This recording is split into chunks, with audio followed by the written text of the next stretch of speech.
స్వేచ్ఛ అంటే అన్నీ వదిలేసి బయటికి వెళ్ళడం కాదు. ఇంట్లోనే ఉన్న, కెరీర్ బ్రేక్‌లో ఉన్న మన జీవితంపై మనకే హక్కు ఉండడం. అవకాశం లేక పని చేయడం కాదు. ఎంచుకుని పని చేయడం. గిల్టీతో కాదు, స్పష్టతతో జీవించడం. నా సమయం, నా శక్తి నా చేతుల్లోనే ఉంది. మరి నా జీవితాన్ని నేనే నిర్ణయించుకోవాలిగా.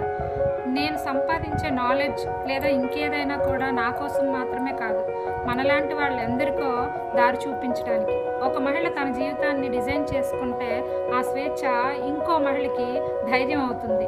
అదే నా దేశానికి నేను ఇచ్చే విలువ. నా సేవ నెమ్మదిగా, నిజాయితీగా, ప్రతిరోజు. మీ స్వేచ్ఛని మీ చేతుల్లోకి తీసుకోవాలనుకుంటున్నారా? కామెంట్ చేయండి. Happy republic day.